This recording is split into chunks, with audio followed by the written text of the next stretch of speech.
Fala, meu povo, tudo bem com vocês? Estamos aqui para mais um vídeo da Jornada da Profundidade da Palavra de Deus. Se você ainda não é inscrito, se inscreve no canal, ative as notificações para você ficar sabendo em primeira mão assim que for postado um vídeo aqui. Curte, comente e compartilha com muito mais pessoas. Então, vem comigo assistir o nosso terceiro vídeo hoje em Gênesis capítulo do 8 ao 10 da Jornada da Profundidade da Palavra de Deus. Vem.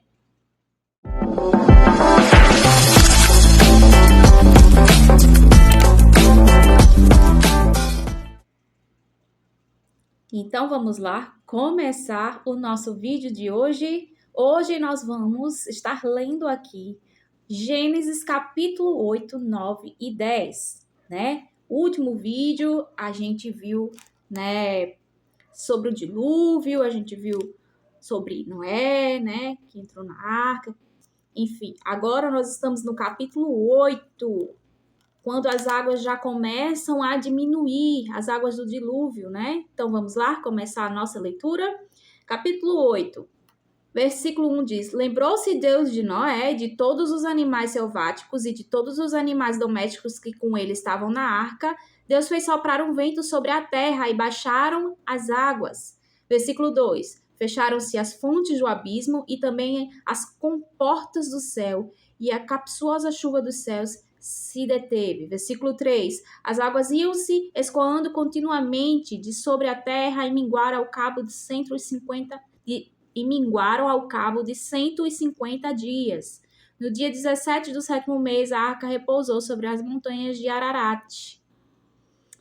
E as águas foram minguando até o 10º mês, em cujo primeiro dia apareceram os cimos dos montes. Então, aqui no capítulo 8, nesses primeiros versículos, nós estamos vendo que as águas começaram a diminuir, né? Chegou o tempo de Deus para que Noé, né, realmente saísse da arca.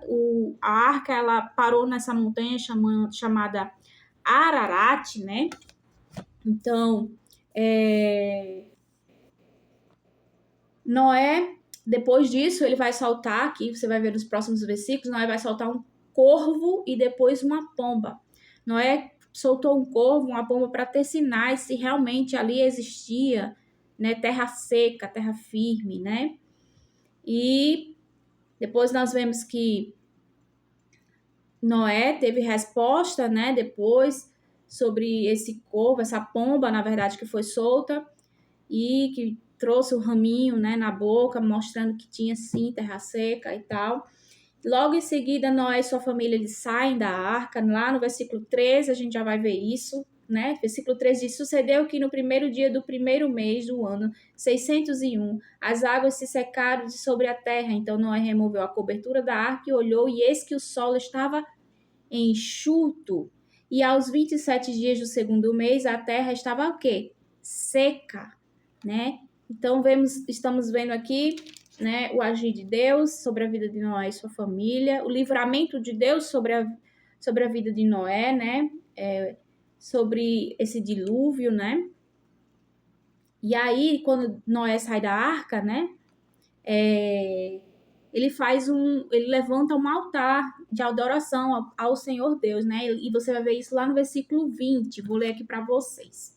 Levantou Noé um altar ao Senhor e tomando de animais limpos e de aves limpas, ofereceu holocausto sobre o altar. E o Senhor aspirou o suave cheiro e disse consigo mesmo: Não tornarei a amaldiçoar a terra por causa do homem, porque é mau o desígnio íntimo do homem desde a sua mocidade, nem tornarei a ferir todo vivente como fiz. Enquanto durar a terra, não deixará de haver sementeira e ceifa, frio e calor, verão e inverno, dia e noite. Então aqui, nesse versículo 20 ao 22, nós vemos o Senhor fazendo aliança com Noé em relação a nunca mais trazer, né, essa sentença sobre o homem na terra e extinguir, né, o homem da terra, né? Ele se agradou do holocausto que ali foi feito por Noé, né? E ele fez essa aliança com Noé, né? E o Senhor se agradou dessa oferta que Noé fez para o Senhor, né? E ele falou, jurou, né, que nunca mais, né, iria deixar isso acontecer. Então, no versículo 9, a gente vê a aliança de Deus com Noé, essa aliança de Deus com Noé, né? Aí o versículo 1 diz: abençoou Deus a Noé e seus filhos, ele disse: sede fecundos, multiplicai-vos e enchei a terra. Pavor e medo de vós virão sobre todos os animais da terra e sobre todas as aves do céu. Tudo que se move sobre a terra e todos os peixes do mar nas vossas mãos serão entregues. Assim como também foi entregue a Adão e a Eva, né? Também o Deus falou sobre a vida de Noé, né? Que estava entregue nas mãos do homem a responsabilidade de cuidar daquilo que Deus fez, que é onde nós habitamos, a terra, né? E aqui diz: tudo que se move e vive ser-vos para alimento, como vos dei a erva verde, tudo vos dou agora, né? E aí Deus vai falando para Noé e Deus vai confirmando essa aliança com Noé, né? Sobre o homem e Deus, né? Vamos ver aqui no capítulo 8, voltar aqui no capítulo 8, versículo 1, a gente vê que, tipo assim: lembrou-se Deus de Noé e de todos os animais selváticos e de todos os animais domésticos que com eles estavam na arca. Deus fez soprar um vento sobre a terra. Então, aqui Deus enviou um vento sobre a terra e as águas começaram a baixar, né? Como a gente leu. Lembrando que quando Deus ele faz essa criação, né? Quando Deus faz a criação, a Bíblia diz que Deus fez o homem, né? E soprou esse vento na narina do homem, né? Soprou o Espírito de Deus na narina do homem. E aqui a gente vê que o Espírito de Deus ele pairava, né? Sobre a face das águas. Em Gênesis a gente leu isso na criação do mundo, né? E a gente tem que entender essa questão do vento, quando se fala de vento, né? Sabendo que o vento ele traz o quê? Como se fosse uma referência em relação à palavra ruach. Essa palavra ruach, no hebraico, né? Ela significa vento, né? Então, é como se a gente estivesse entendendo que é o Espírito de Deus, né? É o Espírito do Senhor. O Espírito de Deus soprou sobre as nossas narinas, e quando a gente vê uma referência trazida do vento na Bíblia, assim, com essa palavra ruach, né? Significa vento, vento mesmo, a palavra vento mesmo, né? Que traz esse entendimento que a gente entende que é mesmo do Espírito Santo do próprio Deus, né? Então, só para a gente ter uma profundidade aqui, né? Nesse versículo, né? Uma curiosidade aqui. E aí a gente vai tentar entender aqui, eu vou falar para vocês essa cronologia do tempo de Noé que ele esteve dentro da arca, né? Noé, ele passou 370 dias dentro da arca, certo?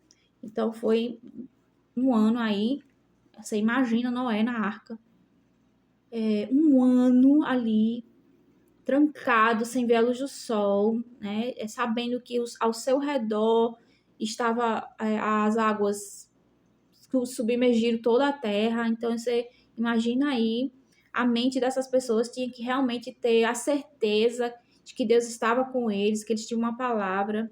E Noé obedeceu ao Senhor. Noé tinha uma palavra e ele foi até o fim, cumpriu, né, aquilo que Deus tinha como missão para a vida dele, né?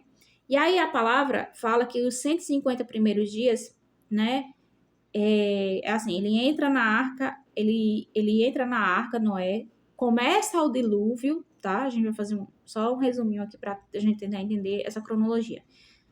Ele entra na arca, começa o dilúvio, né? E aí temos o período de 40 dias e 40 noites de chuva, né?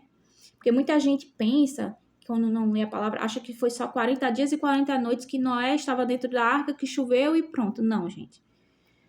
Foi 360 dias, né? Quase um ano ali, eles tudo dentro da arca.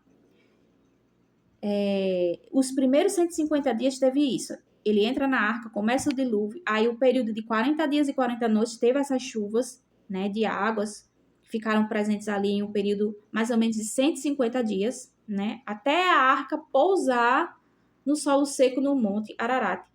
E os próximos 150 dias inicia em Gênesis capítulo 8, versículo 5, tá? Vamos lá para o capítulo 8, versículo 5. Diz o seguinte: e as águas foram minguando até o 10º mês, em cujo primeiro dia apareceram os cimos dos montes. Então, aqui é que começa a diminuir essas águas, tá? É aqui que começa a baixar essas águas, né? E aí, em capítulo 8, versículo 13, diz assim: sucedeu que no primeiro dia do primeiro mês, do ano 601, as águas se secaram de sobre a terra. Então Noé removeu a cobertura da arca e olhou, e eis que o solo estava enxuto, como eu li aqui para vocês. Então, Noé ali viu que as águas se secaram, então ele conseguiu agora tirar a tampa da arca na parte de cima, e ele olhou e viu que o chão estava enxuto, né? Depois de ter enviado, né, o corvo e a pomba para ter certeza, aí foi que ele abriu, né? E aí, no versículo 15, diz assim, versículo 15. Então disse Deus a Noé, aí o versículo 16, saia da arca e contigo tua mulher, teus filhos e as mulheres de teus filhos, né? Então, no versículo 15, Noé sai com sua família da arca, ele sai da arca, né? Porque ele viu que o solo estava enxuto, agora ele teve autorização do próprio Deus para sair da arca. Né? Noé viu que estava enxuto, mas Noé não podia sair sem autorização do Senhor, mesmo sabendo que estava em terra seca. Como obediência, ele só saiu após Deus dizer assim, agora você pode sair. Aí ele saiu da arca, né? Aí no versículo 18, a gente leu aqui, saiu, pois, Noé com seus filhos, sua mulher e as mulheres de seus filhos, e também saíram da arca todos os animais, todos os répteis, todas as aves e tudo que se move sobre a terra, segundo as suas famílias. Né? Então, do 18 ao 22, a gente vai ver aqui ele construindo um altar para Deus, né? Como eu expliquei para vocês, ele ali ofertando ao Senhor, adorando ao Senhor. E aí no capítulo 9 tem essa aliança com Deus, né? Que eu li aqui para vocês. O capítulo 9, que Deus fez essa aliança com Noé, falando que não ia mais destruir a terra da mesma maneira, né? E Deus começa a abençoar Noé, começa a fazer promessas para Noé, né? Ele fez um pacto com Noé.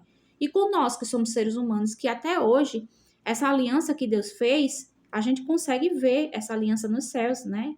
Então, isso é incrível, é maravilhoso. Então, do capítulo 9, do versículo 8 ao 17, a gente vê o Senhor falando com Noé sobre essa questão, né? E no 17 diz assim: disse Deus a Noé: este é o sinal da aliança estabelecida entre mim e toda a carne sobre a terra. Os filhos de Noé que saíram da arca foram Sem, Cã e Jafé. Então, a partir daí já começa a falar sobre os filhos, a descendência de Noé, que estava dentro da arca, os seus 3 filhos, né? Sem, Cã e Jafé, né? E aí a gente já começa a ver ali Noé errando, tendo seu primeiro erro, né? Depois de tudo isso que aconteceu, que ele viu o dilúvio, que Deus deu livramento à família dele, que Deus fez promessas, fez alianças com ele ali, mas, como Deus falou, o pecado está dentro do homem, não tem como. Não adianta eu mandar destruir tudo, salvar um, mesmo olhando para ele e vendo a justiça nele, mesmo Deus olhando justiça, enxergando justiça em Noé, mas o pecado habitava, né? Porque após Adão, todo descendente tinha o pecado sobre si, né? E ali a gente vê a primeira queda de Noé em relação à embriaguez, né? Ele se embriaga com vinho e por causa que o seu filho Cã, né, acabou pegando a nudez, viu a nudez do seu pai ali. E aí o pai descobre que aconteceu isso, que o Cã viu a nudez do pai. Noé amaldiçoou a descendência do seu filho Cã, né? A gente vai ver isso, né? A partir do versículo 20 do capítulo 9, que Noé pronuncia bênçãos e maldição. Ele anuncia maldição para Cã, porque viu a nudez do pai, e ele começa a abençoar a Sem e a Jafé, né? E aí Noé, ele amaldiçoou a descendência de Cã, né? E Noé, ele era um patriarca, né? Ali ele era o patriarca, o mais velho, né? Porque era o que tinha entrado na arca, era o mais velho. Então ele deu como se fosse um decreto. Então, um decreto vindo da boca de um patriarca, de alguém com autoridade, tem poder, né? E ele amaldiçoou o próprio filho, né? E isso durou por gerações e gerações, gente. Então, isso é muito sério quando você abre a sua boca para falar algo sobre abençoar ou amaldiçoar, a sua palavra tem poder, né? E principalmente quando você é pai e mãe, sobre os seus filhos, né? Então, os cananeus, né? Eles são, que é a descendência dos filhos de Cã, né? Os cananeus são descendentes dessa geração, né? De Canaã, de Cã. Cã teve os filhos de Canaã, e os cananeus são descendentes, né? Disso. E aí Noé, ele abençoou os descendentes de Sem, né? E os descendentes de Sem, quem são os descendentes de Sem? É Abraão. Até chegar em Jesus. Diga aí, que coisa extraordinária. Olha como a palavra tem poder. Os descendentes que foram abençoados, que foi Sem. Olha a descendência de Sem. Gerou até Abraão, Jesus veio até chegar até Jesus, imagina. E Cã são os cananeus, né? E aí, eu vou falar aqui para vocês em relação à linhagem dos descendentes de Cã. Cã são os camitas, né? Os descendentes de Cã são os camitas. Os descendentes de Sem são os semitas. E os descendentes de Jafé são os jafetitas, desculpa. São os jafetitas, tá? Então, é muito importante a gente parar e analisar a genealogia, porque é através da genealogia que a gente consegue entender o comportamento desse povo lá na frente.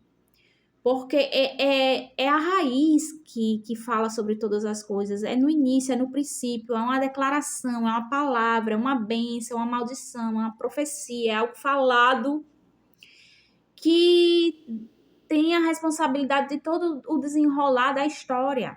Então, para a gente entender o comportamento lá na frente desse povo cananeu, dos semitas, né?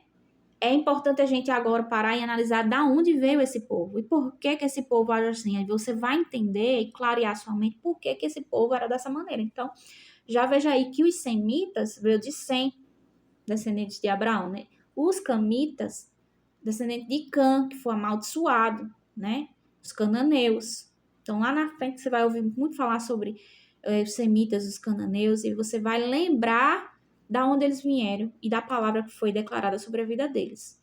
Lá dos antepassados, aqui, né, que a gente tá vendo agora. Então, como isso é importante, né? Então, lá em Gênesis agora, no capítulo 10, a gente vai ver os descendentes dos filhos de Noé, né? Aí tem essa genealogia, como eu falei para vocês, é importante. Não pule isso na Bíblia. Leiam, tentem entender. Não pule isso, porque isso é muito poderoso para você entender todas as outras coisas que vão vir pela frente, né? O capítulo 10, versículo 8 até o versículo 12 são os descendentes dos camitas, certo? Que é de Cã.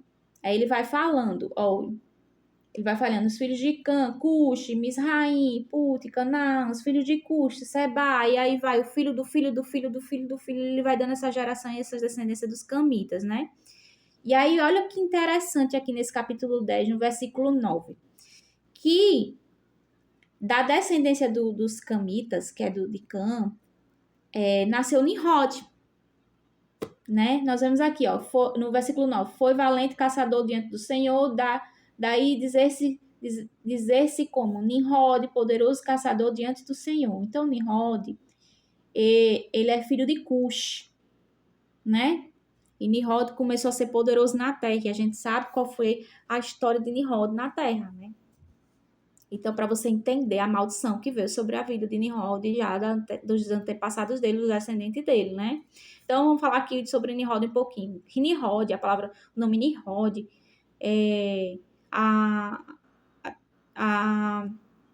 as pessoas falam assim que ele é tipo como se fosse um tipo de anticristo, digamos assim, é um tipo de anticristo. Não é que ele é o anticristo, mas ele é um tipo de anticristo na palavra de Deus, né? Que a gente possa entender. Nimrod, ele significa rebelar-se, né? Tá ligado diretamente como se fosse guerra, né? A caça, que mesmo fala aqui no versículo 9, foi valente caçador. Então, o nome dele tá ligado ao que ele realmente foi na terra, caçador, né? E Nimrod, era da cidade ali dominava a Mesopotâmica, né? Onde hoje a gente vê que é o Iraque, né? O Iraque moderno de hoje, né? Mas naquela época era a Mesopotâmia, né? O nome dele também pode ser considerado como um caçador do próprio Deus. Então imagina aí o peso que está sobre a vida de Nimrod. O nome dele já traz esse peso, caçador de Deus, né? Do próprio Deus. E depois, lá na frente, a gente vai ver que os assírios, os babilônicos, ele vem dessa origem, tá? Dessa descendência. Então, imagina, os assírios, os babilônicos, a gente sabe quem eram os assírios babilônicos lá na frente, o que aconteceu. Então, vem dessa descendência da maldição. Então, preste atenção como a genealogia ela é muito importante para a gente entender o comportamento. Então, a gente sabe que lá na frente, e a gente ainda vai chegar nessa leitura depois, que os babilônicos destruíram Israel, né? Então, a gente sabe que da onde veio, da origem desse povo, né? Então, a gente já começa a entender a maldição, o mal no coração desse povo, a maldição hereditária de geração em geração, vindo, né? Então, a gente sabe que esse povo babilônico destruiu lá na frente Israel, né? Então, aqui no capítulo 10, queria ler aqui para vocês, versículo 25. Deixa eu procurar aqui o versículo 25, tá? Versículo 25 tem algo muito interessante que também a gente precisa se atentar. Aqui diz assim: a Eber nasceram 2 filhos. Um teve o nome Peleg, porquanto em seus dias se repartiu a terra, e o nome de seu irmão foi Joctá. Joctá gerou a Almodá e a Selefe, a Azar, Mavé e Gerá. Os nomes é bem, né, articulados assim para se pronunciar. Então, veja esse nome Eber. A Eber nasceram 2 filhos. Então, esse nome Eber é a derivação dos hebreus. Tá vendo como é importante a gente ler e se aprofundar e pesquisar? Os hebreus, que a gente sabe quem são os hebreus, depois lá na frente, né? A gente vai vendo esse nome hebreus, né? Eber é a derivação dos hebreus, né? Então, os hebreus, qual é a origem dos hebreus? Os semitas. Quem são os semitas? São a descendência de Sem. Sem, filho de Noé, que Noé abençoou. E que Sem também é a descendência de Abraão, né? Então, veja como a genealogia, os descendentes, eles são importantes para que a gente possa estudar a palavra de Deus.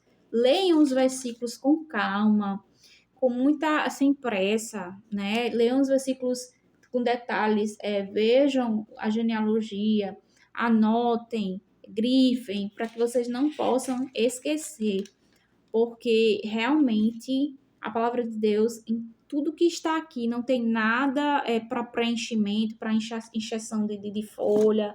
Não, tudo aqui tem um propósito, tudo aqui tem um significado, tudo aqui tem uma história que, resumindo, é tudo propósito do Senhor, e é necessário que a gente leia isso aqui com muita atenção, para que a gente não perca nada, né? E, claro, antes de ler a palavra de Deus, sempre faça uma oração antes, para que o Espírito Santo de Deus venha estar com você nesse momento, para que ele traga à luz a revelação a você naquele momento, entendimento sobrenatural, que só o próprio Deus pode nos dar na nossa leitura bíblica, no nosso estudo, né? Sempre anote, escreva, faça um estudozinho, leia o resumozinho que você faz, né? E tente estudar profundamente mais a palavra do Senhor. Tire um tempo para que você esteja ali sem que ninguém possa, né, chamar a tua atenção, você ficar disperso, né? Esqueça o celular nesse momento,